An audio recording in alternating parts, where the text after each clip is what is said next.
నమస్తే అండి. మీ భార్య ఏదైతే భార్య వేధింపులకి నేను ఒక విక్టిమ్‌ని, భార్య బాధితుడిని పోలీసులని గాని, మీడియాని ఆశ్రయించడం జరిగింది భర్త. అసలు ఏం జరిగింది?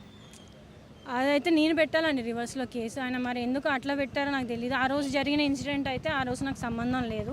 నెక్స్ట్ నైఫ్‌తో ఏదో ఇంజరీ చూపిస్తున్నారు. అది కూడా నాకు సంబంధం లేదు.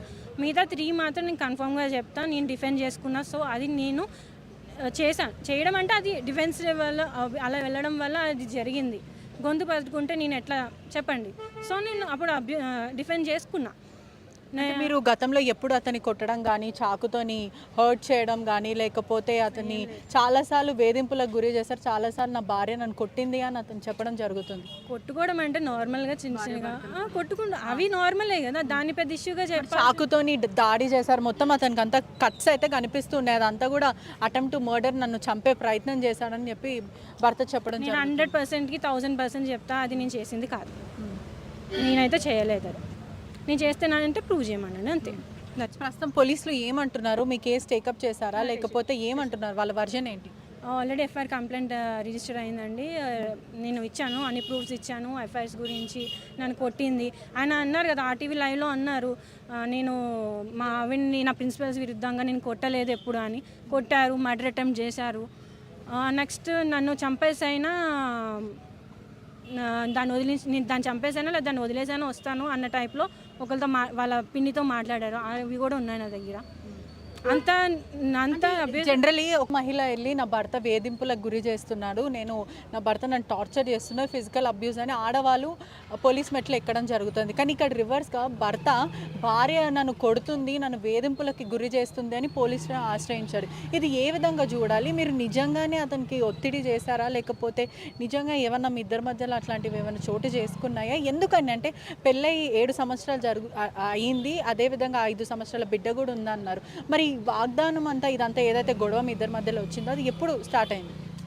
అది యాక్చువల్గా అయితే స్టార్టింగ్ నుంచే చిన్న చిన్న ఇష్యూస్ ఉన్నాయి. కానీ ఎప్పుడైతే ఈ అమ్మ ఎఫ్ఐఆర్ పెట్టుకున్నారో అప్పటి నుంచి కొంచెం ఎఫ్ఐఆర్ ఉంది. ఓకే, మీ భర్తకి ఎఫ్ఐఆర్ ఉంది.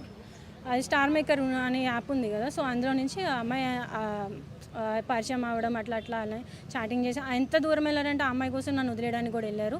నెక్స్ట్ ఆయన మీద ఈ అమ్మాయి రివర్స్లో కంప్లైంట్ పెట్టింది, ఏంటంటే నన్ను హెరాస్ చేస్తున్నాడని. ఇతని మీద నెక్స్ట్ రామకృష్ణ ఆర్కే అనుకుంటా సంథింగ్, వాళ్ళిద్దరి మీద రామగుండం పిఎస్లో కంప్లైంట్ అనేది రిజిస్టర్ అయితే ఎస్ఐ నాకు కాల్ చేశారు. అంటే నాకంటే మా హస్బెండ్కే కాల్ చేశారు, ఆయన నెంబర్ ఉంటుంది కాబట్టి. ఆయన భయపడుతున్నారు మాట్లాడడానికి. నేనేం చేయలేదు సార్ అంటే నేను తీసుకుని నేను మాట్లాడా. సార్ అది జరిగి చాలా మంత్స్ అవుతుంది, ఇప్పుడు ఎందుకు ఎట్లా వచ్చింది అంటే అమ్మాయి కంప్లైంట్ ఇప్పుడు ఇచ్చింది, సో మేము అది చేయాల్సి వస్తుంది అని చెప్పారు.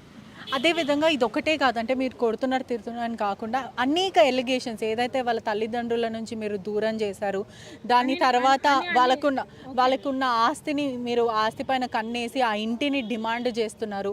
అదేవిధంగా ఆయన ఎప్పుడు బయటికి వెళ్ళాలన్నా మీ పర్మిషన్లు తీసుకోవాలి.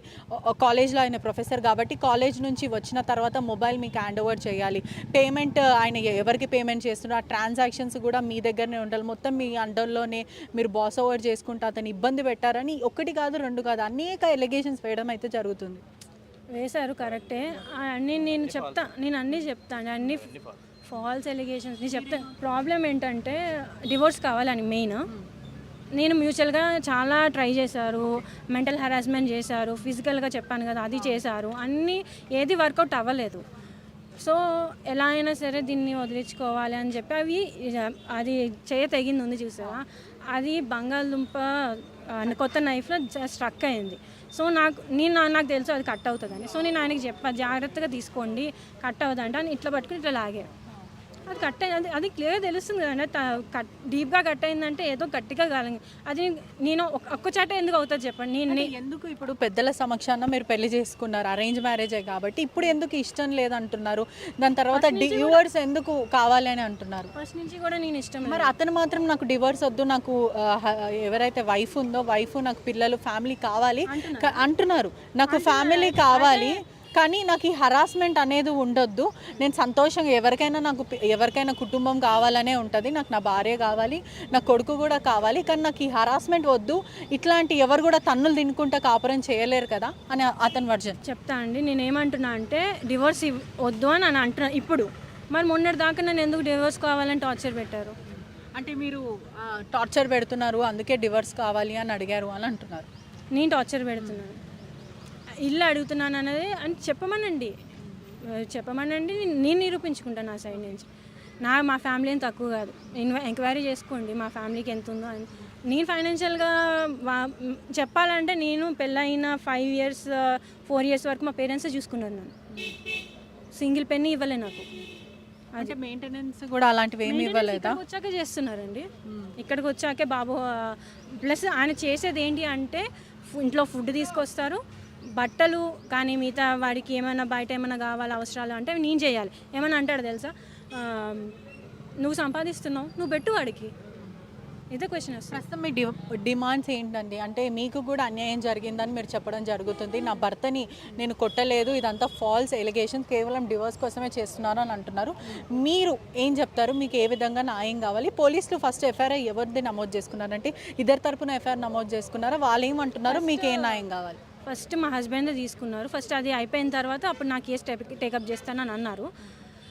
నేను అనేది ఏంటంటే నేను ఒక్కటే కోరుతున్నా, నేను తప్పు చేశానంటే నేను పనిష్మెంట్ తీసుకోవడానికి రెడీగా ఉన్నా. నేను ఒక్కటే కోరుకుంటే ఆయన కాల్ రికార్డింగ్స్ తీయండి, కాల్ రికార్డింగ్స్ నెక్స్ట్